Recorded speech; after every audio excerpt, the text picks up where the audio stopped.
بسم الله الرحمن الرحيم وما من دابة في الأرض إلا على الله رزقها ويعلم مستقرها ومستودعها كل في كتاب مبين وهو الذي خلق السماوات والأرض في 6 أيام وكان عرشه على الماء ليبلوكم أيكم أحسن عملا ولئن قلت إنكم مبعوثون من بعد الموت ليقولن الذين كفروا إن هذا إلا سحر مبين ولئن أخرنا عنهم العذاب إلى أمة معدودة ليقولن ما يحبسه ألا يوم يأتيهم ليس مصروفا عنهم وحاق بهم ما كانوا به يستهزئون ولئن أذقنا الإنسان منا رحمة ثم نزعناها منه إنه ليئوس كفور ولئن أذقناه نعماء بعد ضراء مسته ليقولن ذهب السيئات عني إنه لفرح فخور إلا الذين صبروا وعملوا الصالحات أولئك لهم مغفرة وأجر كبير صدق اللہ مولانا العظیم۔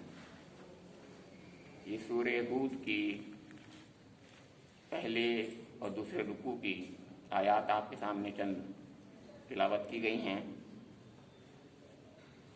جو کہ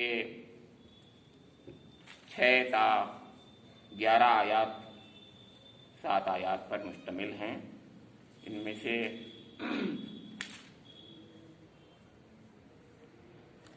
3 آیات جو ہیں وہ دوسرے رکوع کی ہیں اور باقی آیات جو ہیں پہلے ہی رکوع کی ہیں، جو ابھی ختم نہیں ہوا تھا۔ اللہ رب کریم کا ارشاد گرامی ہے کہ زمین میں چلنے والا کوئی جاندار ایسا نہیں ہے جس کا رزق اللہ کے ذمے نہ ہو اور جس کے متعلق وہ نہ جانتا ہو کہ کہاں وہ رہتا ہے اور کہاں وہ سونپا جاتا ہے۔ سب کچھ ایک صاف دفتر میں درج ہے، اور وہی ہے جس نے آسمانوں اور زمین کو 6 دنوں میں پیدا کیا، جبکہ اس سے پہلے اس کا عرش پانی پر تھا، تاکہ تم کو آزما کر دیکھے تم میں کون بہتر عمل کرنے والا ہے۔ اب اگر اے نبی صلی اللہ تعالی علیہ وآلہ وسلم اے نبی تم کہتے ہو کہ لوگوں مرنے کے بعد تم دوبارہ اٹھائے جاؤ گے، تو منکرین فوراً بول اٹھتے ہیں کہ یہ تو صریح جادوگری ہے، اور اگر ہم ایک خاص مدت تک ان کی سزا کو ٹالتے ہیں تو کہنے لگتے ہیں کہ آخر کس چیز نے اسے روک رکھا ہے۔ سنو، جس روز اس سزا کا وقت آ گیا تو وہ کسی کے پھیرے نہ پھر سکے گا، اور وہی چیز ان کو آ گھیرے گی جس کا وہ مذاق اڑا رہے ہیں۔ اگر کبھی ہم انسان کو اپنی رحمت سے نوازنے کے بعد پھر اس سے محروم کر دیتے ہیں تو وہ مایوس ہوتا اور ناشکری کرنے لگتا ہے، اور اگر اس مصیبت کے بعد جو اس پر آئی تھی ہم اسے نعمت کا مزہ چکھاتے ہیں تو وہ کہتا ہے کہ میرے تو سارے دل اندر پار ہو گئے، پھر وہ پھولا نہیں سماتا اور اکڑنے لگتا ہے۔ اس عیب سے پاک اگر کوئی ہیں تو بس وہ لوگ جو صبر کرنے والے اور نیکوکار ہیں، اور وہی ہیں جن کے لیے درگزر بھی ہے اور بڑا اجر بھی۔ سورہ ہود جیسا کہ اس سورہ کے پہلے درس میں بتایا جا چکا ہے کہ مکی دور کی آخری صورتوں میں سے ہے۔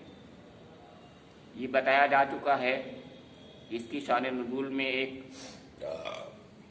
حضرت ابوبکر صدیق رضی اللہ تعالی عنہ کا وہ قول آتا ہے کہ جس میں انہوں نے یہ کہا کہ یا رسول اللہ، میں دیکھ رہا ہوں کہ آپ بوڑھے ہوتے جا رہے ہیں، تو حضور نبی اکرم نے جواب میں فرمایا शय्यबतनी हूद व खवातुहा, कि मुझे हूद और इसकी सिस्टर सूरतों ने, इसकी हम मजमून सूरतों ने बूढ़ा कर दिया। इससे अंदाज़ा होता है कि कितने सख्त हालात थे और हुजूर नबी अकरम को दावत देते हुए कितना अरसा गुजर चुका था, और उसका रद्द अमल, रिएक्शन किस तरीके से दावत का नज़र आ रहा था। इसी से बात पूरी की पूरी सूरह का पस मंज़र मालूम हो जाता है। इब्तिदाई आयात हैं, क्योंकि जैसे आगे मज़ामीन शुरू होंगे अंबिया इकराम के, जैसा कि ये भी बताया था कि इसका ख़ास तौर से सेंट्रल थीम जो है वो अंबिया इकराम की दावत और उसके नतीजे में लोगों के रद्द-ए-अमल क्या होते हैं, इसको बताना है। तो जैसे जब भी कोई नबी आया है दुनिया में, अल्लाह ताला हम लोगों को, आपको, हुजूर नबी अकरम को ये याद दिला रहा है कि इसका रद्द-ए-अमल हर बार हर ज़माने में एक सा ही हुआ है। वो ये कि ज़्यादातर लोगों ने मुखालिफत की है, बहुत कम लोग ईमान लाते हैं शुरू में। अब आप कहेंगे कि ये बात तो हकीकत के तो खिलाफ है, लेकिन आपने गौर नहीं किया कि मक्के मुकर्रमा की 13 साल ज़िंदगी में 100 से बस चंद ज़्यादा लोग जो हैं ईमान लाए। कुछ लोग कहते हैं 100 ही लाए थे, 200 नहीं थे, 200 नहीं पहुंचे थे। सोचिए 200 लोग भी नहीं पहुंचे थे। वो बात अलग है कि उसके बाद मदनी जिंदगी में 1,40,000 सहाबा किराम थे जब हुजूर का विसाल हुआ है। तो हर काम बड़ा स्लो होता है, प्रोसेस बड़ा स्लो होता है, और जाफिशानी चाहता है दावत का काम तो बहुत ही मुश्किल है। तो सोचिए कि एक एक लम्हा किस तरीके से गुजर रहा होगा। हुजूर की दावत किस अंदाज से चल रही है और उनके रद्द-ए-अमल क्या है। ये आयतों में यही है, रद्द-ए-अमल क्या है और उसका किस प्यारे अंदाज से जवाब दिया जा रहा है, और उनकी बात में उनके जो सवालात हैं, उनके जो शुबहात हैं, उनका जवाब भी दिया जा रहा है, और उनकी बात में से बात निकालकर अपनी बात कही जा रही है। हुजूर नबी अकरम मोहम्मद मुस्तफा सल्लल्लाहु अलैहि वसल्लम को तसल्ली भी दी जा रही है। ये सब कुछ क्यों हो रहा है? ये इसलिए किया जा रहा है कि उम्मत मुस्लिमा उम्मत दावत है, यानी अब हमें वो काम करना है जो हुजूर ने काम किया था। इसलिए कुरान पाक हमको दिया गया, और सब कुछ उसका, यानी जो कुछ वो हुआ है कि वो रिकॉर्ड कर दिया गया, और रिकॉर्ड को अब हम पढ़ रहे हैं उसको। ये मतलब यह हमें वो काम करना चाहिए। अब इसी किस्म के इख्तिलाफात होंगे, हमें उस पर वही कुछ करना चाहिए जैसे अब हमारे रब ने हमको सिखाया। ये है पूरे कुरान का लुब-ए-लुबाब, अगर मैं कहूँ तो यही है, और इन आयतों का लुब-ए-लुबाब भी यही है।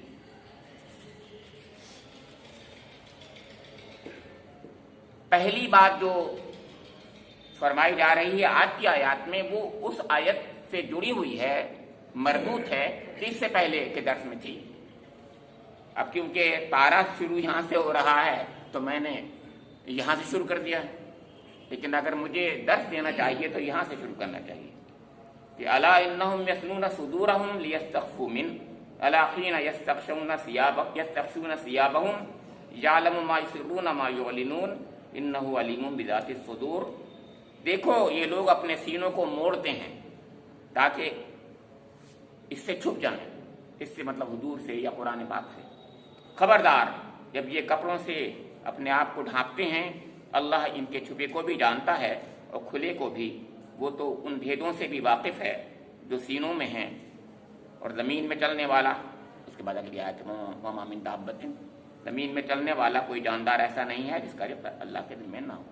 इसका मतलब यह है कि उनके रवैये पर तबसरा करना था, उनके रवैयों पर जवाब देना था। रवैया क्या था उनका? रवैया ये था कि हुजूर नबी अकरम सल्लल्लाहु अलैहि वसल्लम जब दावत देते थे, अब जाहिर है हर वक्त की आपको तो एक ही धुन थी। उसको सूरह नूह के पैराए में देखें तो आप उसको पढ़िए तो अंदाजा होगा कि रात और दिन, जल्बत और खलबत, हर जगह एक ही धुन थी।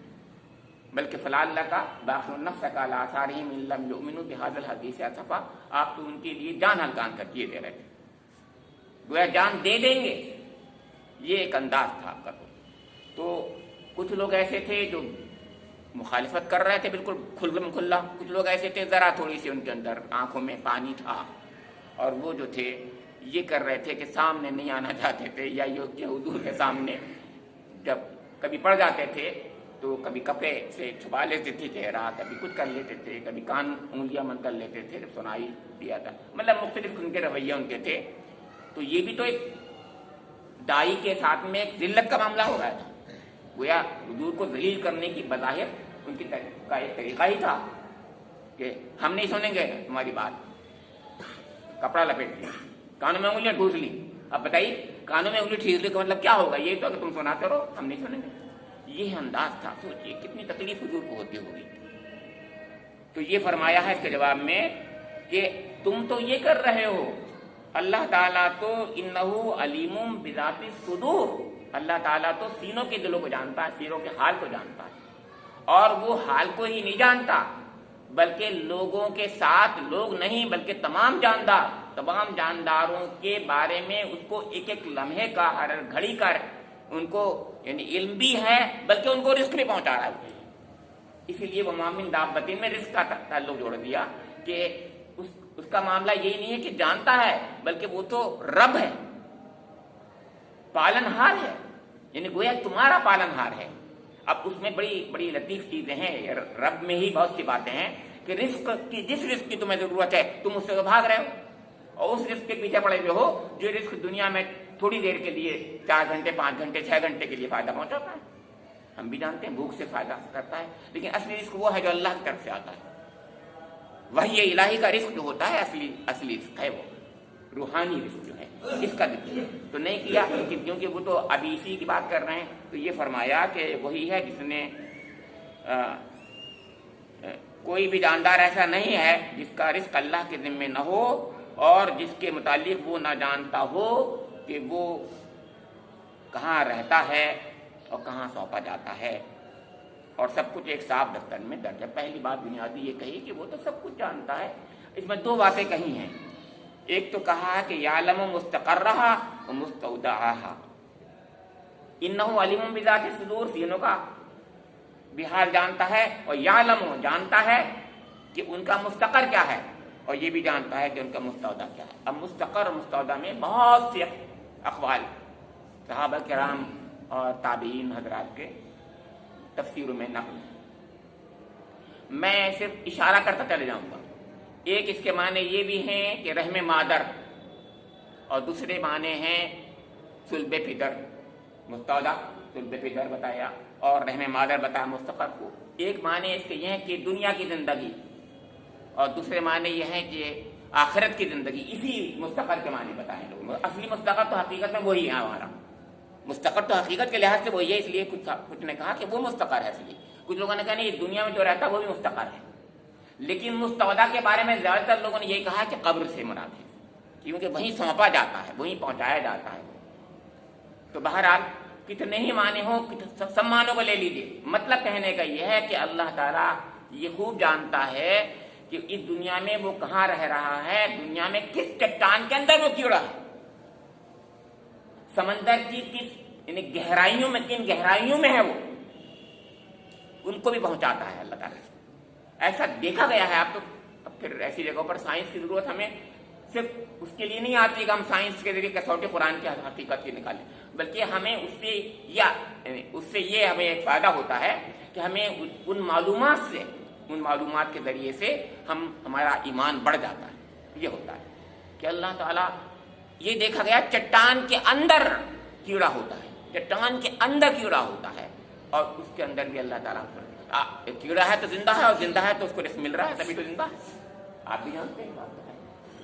تو کہیں بھی آپ دنیا کے، ہم بایوسفیئر کہتے ہیں اس کو، یہ ہمارے سارے اوپر جو ہے، یہ بایوسفیئر میں بیکٹیریا بھی ہیں، اور یعنی کتنے قسم کے جانور، حشرات الارض، کیڑے ہو مکوڑے ہو، کیا کیا چیزیں ہیں، بڑے بھی جانور ہیں چھوٹے بھی جانور ہیں، پانی کے اندر بھی ہے، خشکی کے اندر بھی، ہوا کے اندر، سب جگہ پر ہے، اور سب کو رزق مل رہا ہے۔ اور رزق نہیں ملے گا تو انرجی نہیں ملے گی، آپ بھی جانتے ہیں انرجی نہیں ملے گی تو زندہ نہیں رہے گا۔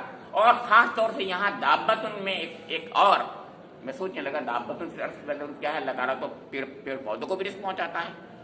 بات یہ ہے کہ ہماری موٹی سی عقل ہوتی ہے، اس موٹی سی عقل میں یہ چلنے پھرنے کے لیے، جیسے کہتے ہیں چلنے موومنٹ کے لیے انرجی کی ضرورت ہوتی ہے، سب کہتے ہیں کہ ارے بھیا اس کے لیے ضرورت تو ہے یار کچھ کھانے پینے کی، تو یہ موومنٹ کے لیے ضرورت ہے انرجی کی، اور انرجی کے لیے رزق کی ضرورت ہوتی ہے،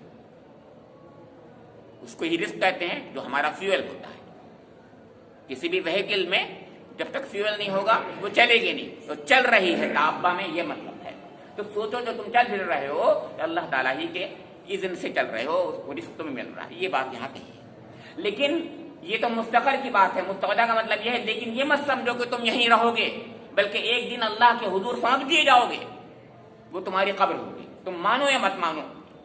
قبر کو بھی مانتے ہیں لوگ زیادہ تر، لیکن بہت سے لوگ جلا دیتے ہیں تو کہتے ہیں قبر ختم کر دیا ہم نے، سبھی کچھ ختم کر دیا، تو ختم تو نہیں ہو گیا، کچھ بھی وہ ذرے تو رہ ہی گئے۔ تو بہرحال مستودع ہے، سونپا جائے گا، کہیں نہ کہیں وہ سونپا جاتا ہے۔ پھر فرمایا نہ صرف یہ بلکہ اللہ تعالیٰ نے پہلے ہی سے اس کا ریکارڈ لکھ دیا ہے، کلن فی کتاب مبین، واضح کتاب میں، جسے لوح محفوظ ہم کہتے ہیں اسلام میں، اس میں اللہ تعالیٰ نے لکھ رکھا ہے، ریکارڈڈ ہے۔ یعنی اللہ تعالیٰ، جس اللہ تعالیٰ کے نبی کو تم آج وہ کر رہے ہو، یعنی اس کی مخالفت کر رہا ہو، سوچ لو کہ وہ تمہارے ساتھ کیا کر رہا ہے اور کتنا کچھ جانتا ہے، پھر بھی تمہاری یہ جرت۔ پھر فرمایا نہ صرف اتنی بات، اب کیونکہ بات ایک تھی علم کی، تو علم کے ساتھ اب اس کے یعنی ایک دوسرے صفت خلاقی کی یا صفت قدرت کی کا ذکر کر دیا۔ وَهُوَ الَّذِي خَلَقَ السَّمَاوَاتِ وَالْأَرْضَ فِي سِتَّةِ أَيَّامٍ وَكَانَ عَرْشُهُ عَلَى الْمَاءِ لِيَبْلُوَكُمْ أَيُّكُمْ أَحْسَنُ عَمَلًا۔ وہ وہی ذات ہے، وَهُوَ الَّذِي خَلَقَ السَّمَاوَاتِ، جس نے آسمانوں اور زمینوں کو بنا دیا، آسمانوں اور زمین کو بنا دیا۔ تو اب آسمانوں اور زمین کی بات ہے، اب اس پہ بھی سائنس کی معلومات سے اب پتہ چلتا ہے، تو ہم تو سوچتے ہیں کہ کیسے اس کو کس طریقے سے ڈسکرائب کریں، یعنی ہم گنتی ہماری ختم ہو جاتی ہے اس کے اندر۔ میں کہوں کروڑ ستارے ہیں، کروڑ پلانٹس ہیں تو بھی غلط ہے، خراب ہیں تو بھی غلط ہے، آپ کوئی بھی لگا لیجیے یہاں کا میتھمیٹکس، کیونکہ یہ جو سب سے بڑا جو ابھی ایک پکا ملحد وہ سائنٹسٹ گزرا ہے، تو اس نے بھی جب یہ بتایا تھا کہ جتنی ہم نے کائنات دیکھی ہے پوری ہم دیکھ بھی نہیں پائیں گے، دیکھی بھی نہیں ہے نہ دیکھ سکیں گے، ہم دیکھ بھی نہیں پائیں گے۔ تو جب وہ خود کہہ رہا ہے دیکھ بھی نہیں پائیں گے، اتنی بڑی کائنات ہے، اس کو وہ یہ مانے چاہے نہ مانے کہ کوئی بنانے والا ہے یا نہیں بنانے والا، تو مگر بہرحال وہ بنی ہوئی ہے، تو اس میں دو رائے نہیں ہے کہ کوئی بنانے والا تو ہونا چاہیے۔ لاجک تو یہی کہتی ہے، دنیا کی لاجک، ہر ایک کی لاجک تو یہی کہتی ہے جو کچھ بنا ہوا ہے اس کے پیچھے کوئی بنانے والا ہوتا ہے۔ اب اس کو کیسے بنایا ہے یہ اللہ تعالیٰ فرما رہا ہے، فی ستۃ ایام، 6 دنوں میں۔ 6 دن کا مطلب یہ نہیں ہے اللہ تعالیٰ یہ کہتا ہم نے بنا لیا، صحیح بات ہے، وہ یہ کہتا میں کہتا ہوں اور کہتا ہے وہ کن تو ہو جاتی ہے، یہ بات بھی اس نے ہی کہی ہے قرآن میں۔ تو اگر وہ چاہتا تو وہ کن کے ساتھ میں یعنی بغیر کسی ٹائم لیے ہوئے وہ پوری بن جاتی کائنات، لیکن اس نے 6 دنوں میں بنایا، اس کا مطلب اہتمام کا پہلو بتاتا ہے کہ ہم نے 6 دنوں بنایا۔ 6 دن کا مطلب یہ ہوا کہ بہت فکس لانگ پیریڈ ہوں گے، بہت بڑے بڑے زمانے ہوں گے، ہزاروں سال کے، لاکھوں سال کے، کروڑوں سال کے، آپ کچھ بھی کہہ لو، کروڑ سال کے ہوں گے، بہرحال وہ پیریڈ ہوں گے۔ 6 ہیں، اور 6 ویسے بھی جو ہے عدد تام ہے، اس کا مطلب یہ ہے کہ بہت زیادہ اس کے اندر اہتمام کا پہلو ہے، ٹائم لگا ہے اس کے اندر۔ تو اس کا مطلب یہ ہے کہ ہم نے اس کائنات کو ایسے ہی نہیں بنا دیا ایک دم اچانک، بلکہ اس کو بہت پلان کے ساتھ بنایا ہے، یہ مطلب بہت اہتمام کے ساتھ بنایا ہے، بہت پلان کے ساتھ بنایا ہے، ہر چیز کی مقدار اس کی بہت ہی طے کی ہے، اس کے بارے میں بہت ہی زیادہ اہتمام کیا ہے، تب بنایا ہے۔ آخر یہ اہتمام کیوں، یہ سوال پیدا ہوتا ہے۔ اس کا مطلب یہ ہے کہ ہم جس کے لیے اس کو بنا رہے تھے اس کو تو ہمیں بہت ہی زیادہ اہتمام سے بنانا تھا، سمجھ آ رہا ہے؟ یعنی یہ کائنات ان الدنیا خلقت لکم وانکم خلقتم للآخرہ، یعنی ہمارے لیے یہ کائنات بنائی گئی، اس میں دو رائے نہیں ہے۔ اللہ تعالیٰ نے یہ کائنات جو بنائی ہے ہمارے لیے بنائی ہے، ہم اس سے فائدہ بھی اٹھا رہے ہیں، ہم بھی کہتے ہیں کہ ہاں ہمارے لیے ہے، ارے ہم مالک بنے بیٹھے ہیں اس کے، ہم تو ان چیزوں کے بھی مالک بنے ہوئے ہیں جو ہمارے بس میں نہیں ہے، سورج اور چاند، ان کے بھی ہم چاہتے ہیں کہ ان کو بھی مسخر کر لیں، اور جا بھی رہے ہیں لوگ چاند پر، اور چاند پر تو جا ہی چکے، مریخ پر بھی جا رہے ہیں، کہاں نہیں جا رہے ہیں۔ تو عرض یہ کرنا ہے کہ وہ ان چیزوں کا بھی مالک ہے जिनको उनको बहुत एहतमाम से अल्लाह ताला ने बनाया है, बहुत एहतमाम से बनाया है। तो सोचिए कि हमारा रब कितना करीम है और हमारे लिए क्या कुछ करना चाहता। फिर उसके अंदर वही पहलू आ गया कि जब उसने इतना एहतमाम तुम्हारे लिए किया था तो तुम्हारे लिए उस रिस्क का इंतजाम ना करता, इसकी तुम्हें समझदार जरूरत थी। यानी वही है इलाही और हिदायत। अब इसमें साथ में फरमाया कि 6 दिनों के बाद वकाना अर्शुहु अलल माई, ये दरमियान में एक जुमला मुतरज़ा है, क्योंकि शायद किसी ने ये सवाल कर लिया होगा उस वक्त में कि अरे साहब अच्छा 6 दिन में बनाया था, उससे पहले क्या था। दिमाग खराब होता ही है लोगों का, सवाल बराए सवाल लोग करते हैं। तो ऐसे किसी ने सवाल किया होगा, उसका जवाब अल्लाह ताला ने उसी वक्त बर वक्त दे दिया। वकाना अर्शुहु अलल मा, उस वक्त उसका तख्त पानी पर था। यानी तुम ये कह रहे हो कहाँ था, सुनो पानी पर था। अब ये पानी, अब पानी हम तो एक सिंपल सा पानी समझेंगे, लेकिन पानी के अंदर फ्लूइडिटी होती है, फ्लूइड होता है। अब फ्लूइड जो होता है इसका मतलब यह है कि वो उसकी कई किस्में होती हैं फ्लूइड की भी। तो यहाँ पर वो पानी तो नहीं होगा, जाहिर है जो पानी ये वाला था, वो पानी तो खुद कुरान भी कहता है, सब मालूम होता है हमें, बाद में ही बना है। इसका मतलब पानी की कोई खास शक्ल होगी, इथीरियल कोई मैटर होगा, फोर्थ स्टेट ऑफ मैटर होगी। सब एटॉमिक पार्टिकल नहीं बल्कि सब उससे भी छोटे छोटे पार्टिकल होंगे उस वक्त, जो इवॉल्व करके बाद में एटम बने, और सब भी हम आजकल के लिहाज से कहते हैं। तो बहरहाल वो जो भी इथीरियल मैटर था वो था उस वक्त, क्योंकि कायनात तो बनी नहीं थी, मैटर तो बना ही नहीं था, मैटर तो बना नहीं था ना। जब मैटर नहीं बना था तो प्री मैटीरियल कोई मास होगा, वो फ्लूइड टाइप का होगा बिल्कुल। तो कुरान पाक उसको पानी कहेगा, क्योंकि हमें तो हमारी जबान में बोलेगा, वो हमारी जबान में कहेगा वो फ्लूइड था। तो ये जवाब बेहतरीन जवाब है, ये बेहतरीन जवाब है, इससे ज्यादा साइंटिफिक जवाब भी नहीं है आज भी। उसको प्री गैलेक्सियल स्मोक भी कहते हैं लोग, और भी और टर्म्स आते हैं कुरान में, और उसको फ्लूइड भी समझते हैं लोग इस तरीके से। तो बहरहाल इसमें दो राय नहीं है, जैसा कुरान ने कहा वैसे ही थे। अब सवाल यह है कि काना अर्शुहु अलल मा का मतलब क्या है। उसका तख्त जो है वो पानी पर था, इसका मतलब उसकी सल्तनत उस वक्त के जो भी प्री गैलेक्सियल जो एक वो था मास, उस पर हुकूमत थी, उसकी हुकूमत उस पर थी। अब सवाल यह है कि फिर अल्लाह ने क्यों बनाया है।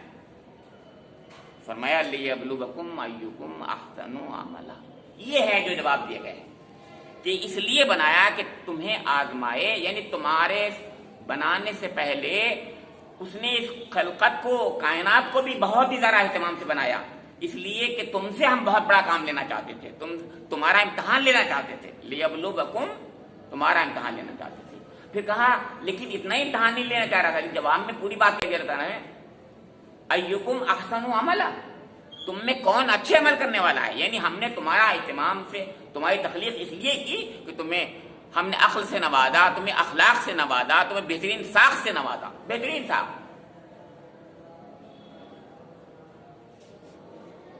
लक़द खलक़नल इंसाना फी अहसनि तक़वीम, बेहतरीन साख है हमारी, इसमें दो राय नहीं। इससे बेहतर हम अपने को सबसे बड़ा इबादत समझते हैं, हम भी समझते हैं सबसे बेहतर की हमारी तखलीक है। आज भी हम अपने के बारे में यही समझते हैं हकीकत। तो जब हमारी बेहतरीन तखलीक है और हमारी सलाहियतों को भी कौन ऐसा है हम में से जो डिनाई करता हो। अरे हम तो कहते हैं हम ही हैं सबसे ज्यादा, हम तो फरिश्तों को भी नहीं मानते इस मामले में कि हमसे ज्यादा। अल्लाह ताला ने भी ये कहा कि इल्म के मामले में हैं, कुछ में हम उनसे आगे हैं इल्म के मामले में। अल्लामा आदम अस्मा कुल्लाहा, है कि नहीं। तो बहरहाल हम तो समझते हैं हमारे पास इल्म भी बहुत कुछ है, सब कुछ है। तो अब इसका सही इस्तेमाल जो हमें सलाहियतें दी हैं, अल्लाह ताला चाहता था हम इम्तहान लेंगे इस बात का कि तुम्हें जो हमने बेहतरीन तखलीक दी है, बेहतरीन सलाहियतें दी हैं, उनका तुम इस्तेमाल कैसे करते हो। क्या बात कही, सोच रहे हैं हम। यानी हम ये जैसा हमने तुम्हें प्यारा बनाया है, बेहतरीन बनाया है, ऐसा ही हम चाहते हैं कि तुम करके दिखाओ हमें। अगर तुम करके दिखा दोगे तो तुम हमारे शुक्रगुजार बनते हो, और नहीं तो तुम ना शुक्र, क्योंकि हमने तो तुम्हें बेहतरीन बना दिया, बेहतरीन सलाहियतों से नवाजा, अक्ल भी दी, अखलाक भी दिया, बेहतरीन कामत दी, बेहतरीन जिस्म दिया, सब कुछ दे दिया। अब तुम हमसे भी इतना कर रहे हैं कि तुम्हें एक इम्तहान में डाल रहे हैं। तुम्हें आज़ादी भी दे दी, आज़ादी भी दी है, बस इम्तहान तुम्हारा ले रहे हैं। अब तुम में से कौन करके दिखाता है कि मैं हूं, ऐ मेरे रब, मैं हूं तेरा शुक्रगुजार बंदा। اور کتنا شکر گزار بندہ بن کر دکھاتا ہے اتنا ہی اس کے لیے اجر ہوگا، یہ آگے کی بات ہے۔ پھر فرمایا کہ لیکن اس کے بعد فرمایا وَلَئِن قُلْتَ إِنَّكُمْ مَبْعُوثُونَ مِن بَعْدِ الْمَوْتِ لَيَقُولَنَّ الَّذِينَ كَفَرُوا إِنْ هَذَا إِلَّا سِحْرٌ مُبِينٌ، لیکن جب آپ یہ کہتے ہیں اب کہ تم اس مرنے کے بعد کھڑے ہوگے، اب دیکھیے امتحان اگر ہے اور امتحان کا رزلٹ نہ آئے، امتحان میں کوئی پاس اور فیل نہ ہو، کوئی اس میں ریوارڈ نہ ہو یا پھر اس میں کوئی سزا نہ ہو تو سب بیکار ہے۔ بھئی امتحان تو اس لیے دیا جاتا ہے کہ اس کے بعد اس کا نتیجہ آتا ہے، نتیجے میں کامیابی اور ناکامیاں ہوتی ہیں، اس کے بغیر تو ہوتا ہی نہیں، سب بیکار، یہ سب بیکار ہے۔ اس لیے فرمایا کہ ولائن، اور لیکن جب اے نبی اکرم آپ یہ کہتے ہیں ان سے کہ انکم مبعوثون من بعد الموت، کہ موت کے بعد تم دوبارہ کھڑے کیے جاؤ گے، تو لیقولن الذین کفروا ان ھذا الا سحر مبین، تو یہ ضرور کہتے ہیں ایسے، ضرور کہیں گے، یہ بول اٹھتے ہیں یہ کہ سری جادوگری ہے، نیچے تک۔ اب اللہ کا رسول جب بالکل لاجیکل بات کر رہا ہے تو یہ کہہ رہے ہیں کہ یہ تو جادوگری ہے، اس کا مطلب کیا ہوا کہ خوب جانتے ہیں کہ ہمارے پاس کوئی اور جواب تو ہے نہیں، لہذا ہم یہی کہتے ہیں کہ جادو ہے یہ تو۔ پھر فرمایا کہ وَلَئِنْ أَخَّرْنَا عَنْهُمُ الْعَذَابَ إِلَىٰ أُمَّةٍ مَّعْدُودَةٍ لَيَقُولُنَّ مَا يَحْبِسُهُ أَلَا يَوْمَ يَأْتِيهِمْ لَيْسَ مَصْرُوفًا عَنْهُمْ وَحَاقَ بِهِم مَّا كَانُوا بِهِ يَسْتَهْزِئُونَ۔ دیکھیے میں نے کہا تھا کہ بات میں ہی بات قرآن نکالتا ہے، ان تمام سوالوں کا جواب دیتا چلا جاتا ہے، یعنی وہ ان کے سامنے اگر ایسے رکھو گے تو ایسے تو نہیں سنتے وہ، لیکن اس طریقے سے سن لیتے ہیں، کیا دیکھو کیا کہہ رہے ہیں۔ تو فرمایا کہ اب ہم ان کے ساتھ میں یہ کرتے ہیں کہ ذرا سا مؤخر کر دیتے ہیں عذاب۔ اللہ کا رسول یہ کہہ رہا ہے کہ دیکھو تم نہیں مانو گے، اگر تم یا یوں کہیے گا کہ تم اگر اس دنیا میں اللہ کے رسول کی بات نہیں مانو گے نقصان اٹھاؤ گے اپنا، اور دنیا میں بھی عذاب آ جائے گا تمہارے لیے، تو یہ کہتے ہیں پھر نہیں عذاب کیوں نہیں آ رہا ہے۔ اب اس میں کچھ تاخیر ہو رہی ہے، یہ تاخیر جب ہو رہی ہے تو لئن اخرنا عنہم العذاب الی امۃ معدودۃ، امہ یہاں پیریڈ کے لیے آیا ہے، خاص پیریڈ کے لیے ہم مؤخر کر دیتے ہیں عذاب، تو لیقولن ما یحبسو، تو پھر بھی یہی کہتے ہیں یار، یہ پھر بھی یہی کہتے ہیں کہ کس نے روک دیا اس کو۔ سوچنے مطلب جسے کہتے ہیں قد نکالنا، ٹیڑھ نکالنا، کچھ نہ کچھ جو بھی کچھ نہ کچھ کو، اور یہ کیسا کیوں ہے، ایسا کیوں ہے، جو کچھ بھی صحیح کرو یا ہمارے لحاظ سے ان کے لحاظ سے غلط ہی ہوتا ہے، جس انداز سے بات کی جائے اس کا کچھ نہ کچھ یہ اس میں ٹیڑھ نکال دیتے ہیں۔ فرمایا کہ الا یوم یاتیہم لیس مصروفا عنہم وحاق بہم ما کانوا بہ یستہزئون، سنو جس روز اس سزا کا وقت آ گیا تو وہ کسی کے پھیرے نہ پھر سکے گا، اور وہی چیز ان کو آ گھیرے گی جس کا وہ مذاق۔ یہ ہے تذکیر، اس کا کہتے ہیں انداز تذکیر۔ قرآن پاک تذکیر کس پیارے انداز سے کرتا ہے، بات یعنی وہ نہیں سننا چاہ رہے ہیں لیکن بات میں سے بات نکلتی چلی جا رہی ہے، اور جواب اس کا ایسا بہترین انداز سے مل رہا ہے کہ دیکھو جو تم جس چیز سے بھاگ رہے ہو وہ ضرور آ کے رہے گا، اور وہ عذاب ٹالے نہیں ٹلے گا پھر تم سے۔ اس کے بعد ایک بات یعنی دوسرے انداز سے تذکیر جو ہے وہ سوچیے کہ وَلَئِنْ أَذَقْنَا، اب وہ بات ایسے نہیں کہی کہ سوالات ہیں، بلکہ بات یوں ہے کہ وَلَئِنْ أَذَقْنَا الْإِنسَانَ مِنَّا رَحْمَةً ثُمَّ نَزَعْنَاهَا مِنْهُ إِنَّهُ لَيَئُوسٌ كَفُورٌ وَلَئِنْ أَذَقْنَاهُ نَعْمَاءَ بَعْدَ ضَرَّاءَ مَسَّتْهُ لَيَقُولَنَّ ذَهَبَ السَّيِّئَاتُ عَنِّي إِنَّهُ لَفَرِحٌ كَفُورٌ۔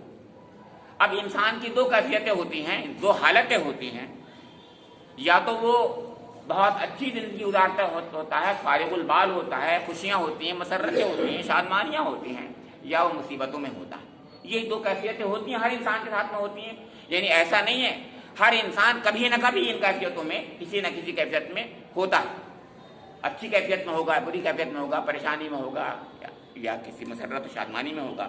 اب ان دونوں کیفیتوں میں اللہ امتحان لے گا، بات دوبارہ آ چکی ہے کہ امتحان لے رہا ہے وہ تو، لیکن وہی نہیں سمجھ پا رہا کہ میرا امتحان ہو رہا ہے۔ تو اللہ تعالیٰ فرما رہا وَلَئِنْ أَذَقْنَا الْإِنسَانَ مِنَّا رَحْمَةً ثُمَّ نَزَعْنَاهُ مِنْهُ إِنَّهُ لَيَئُوسٌ كَفُورٌ، جب کبھی ہم انسان کو اپنی رحمت سے نوازنے کے بعد پھر اس سے محروم کر دیتے ہیں تو وہ مایوس ہوتا ہے۔ اب دیکھیے کیا بات، اللہ تعالیٰ نے یہ نہیں کہا کہ ہم اس کو مایوس یعنی اس کو ہم محروم کر دیتے ہیں، کسی کو محروم نہیں کیا اس نے۔ آپ سوچیں، کبھی بیٹھیں، کسی کو بھی محروم نہیں کیا اللہ تعالیٰ نے۔ یہ تو ہوا ہے کہ کسی کو دے کر کے محروم کر دیا ہو جیسے اس نے کہا، لیکن کبھی کو کسی کو ایبسولوٹ ٹرم میں محروم نہیں کیا ہے کوئی؟ بتانا مجھے، کوئی ہے؟ लूला लंगड़ा है उसको महरूम कह रहा हूं, वो भी नहीं है। गरीब है बिल्कुल, उसको भी नहीं किया। मियाँ किसी के पास 50 चीजें नहीं होंगी लेकिन 1000 चीजें होंगी उसके पास, यही तो है भाई। मान लीजिए एक शख्स बहुत गरीब है, उस पर आंखें हैं कि नहीं है, हाथ हैं कि नहीं है, पैर हैं कि नहीं है। इससे बेहतर कोई नेमत हो सकती है?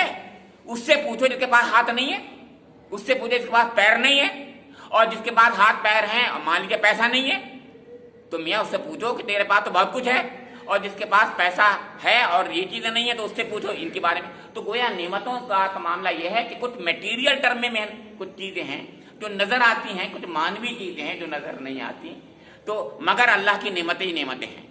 इंसान सारी नेमतों से मुतमत्ते होता है, फिर सब कुछ हो, चैन न मिले, नींद नहीं आ रही रात को, सब कुछ है, पैसा भी है, माल भी है, दौलत भी है, सब कुछ है, रात को नींद नहीं आ रही, सिर्फ नींद नहीं आ रही। मियां क्या बात है, नींद ही तो नहीं आ रही, क्या फर्क पड़ता है, जगता रहे। परेशान हो जाता है, सबसे ज्यादा परेशान होता है, और ऐसे लोग खुदकुशी कर लेते हैं, आपको मालूम है, क्योंकि इससे ज्यादा तकलीफ दे चीज उनकी नजर में नहीं होती और होती भी नहीं है। बता दें आपको, सब कुछ है, सिर्फ नींद नहीं आ रही है, इंसोम्निया है। इसका मतलब यह है कि तमाम चीजें, जो सब कुछ भी हो किसी के पास, एक चीज ना हो तो भी परेशान है, और सब चीजें हो और एक चीज ना हो तो भी परेशान है, तो मतलब वो हर तरीके से परेशान रहता है। लेकिन अब इसी बात को बताया कि तुम्हारा जो इम्तिहान ले रहे हैं, हम यही तो इम्तिहान ले रहे हैं कि देखो तुम क्या इसके अंदर रवैया रहता है। यानी हमने तुम्हें नवाजा था, सेहत भी दी थी, आफियत भी दी थी, अब जरा बीमार कर दिया, तुम हाय हाय करने लगे। हमने तुम्हें बहुत अच्छा माशाल्लाह फारिगुल बाल बनाया था, कुछ दिनों में जो है ऐसा हुआ तुम्हारे हाथ तंग हो गए, लॉकडाउन हो गया था, नौकरी निकल गई, खत्म हो गई, फिर इंशाल्लाह नौकरी मिल जाएगी, नौकरी पहले भी थी अब नहीं है। तो लेकिन इसका मतलब ये नहीं है कि ऐसी हालत ऐसी रहेगी, मतलब कहने का यह है कि इस किस्म की कैफियत होती रहती है। अब इसके अंदर दो किस्म के इम्तिहान, दो किस्म के इंसान होते हैं। एक इंसान वो है जो इस पर हाय बैला करता है, एक इंसान वो है जो उस पर सब्र करता है। और सब्र क्यों होता है और कहां से मिलता है, और सब्र के न होने से किसका नुकसान होता है, ये है जो मैं सोचना और आपके सोचने की बात है। सब्र कहां से मिलता है, ईमान से। आगे यही है, अब मैं बताऊंगा। आज आयत यहीं पर खत्म हुई है तो मैंने आज पढ़ी है आयतें कि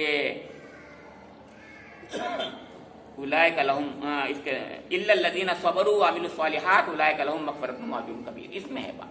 मतलब कहने का यह कि अल्लाह का नबी जो तुम्हारे सामने दावत दे रहा है, वो क्यों दे रहा है दावत, तुम्हें तुम्हारी भले के लिए, यानी तुम्हारे अंदर ये जो कैफियतें बन करके तुम्हें सबसे ज्यादा नुकसान पहुंचा रही है। इस दुनिया में भी, मैं अब दूसरी बात आज कर रहा हूँ, इस दुनिया में भी इंसान को नुकसान पहुंचाती हैं ये चीजें, बहुत ज्यादा नुकसान। मैंने बताया ना, रात को नींद नहीं आती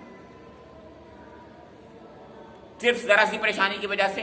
तो अब उसमें आदमी अगर ईमान वाला होगा तो अल्लाह अपने रब पर तवक्कुल करेगा। हस्बी अल्लाहु ला इलाहा इल्ला हुवा अलैहि तवक्कलतु व इलैहि रब्बुल अर्शिल अज़ीम। हस्बुनल्लाहु व निअमल वकील निअमल मौला व निअमन नसीर। कहेगा मेरा रब काफी है मेरे लिए, और वो अल्लाह अल्लाह करेगा, सुभान अल्लाह अल्हम्दुलिल्लाह अल्लाहु अकबर तस्बीह पढ़ेगा और बहुत सुकून।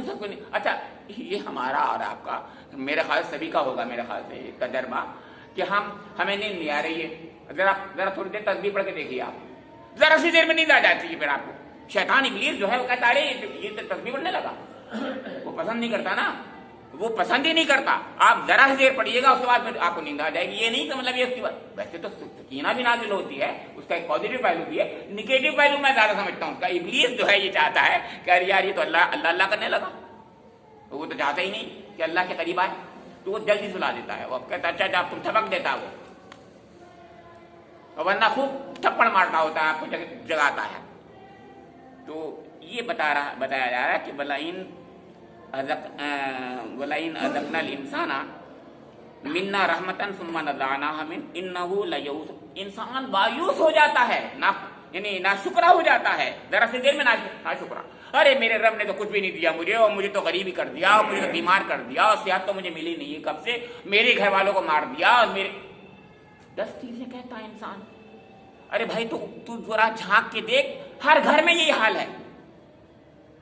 कौन से घर में मौत नहीं आती, किस घर में बीमारी नहीं होती, कहाँ पर परेशानियां नहीं होती? मुझे बताइए कौन सा घर ऐसा है? और जिस घर में नहीं आती उस घर में रहमत नहीं है, मैं बता दूं आपको, क्योंकि अल्लाह के करीब नहीं जा सकते वो लोग जो हैं फिरौन और हामान और शद्दाद और कारून बन जाते हैं लोग। ये तो अल्लाह की तरफ से रहमतें हैं जी।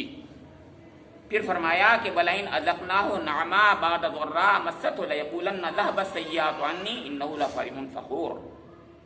और जब उसको नेमत का मज़ा हम चखाते हैं मुसीबत के बाद, तो कहता है मेरे सारे दिलद्दर पार हो गए, तो फिर वो पूरा नहीं समझता और अकड़ने लगता।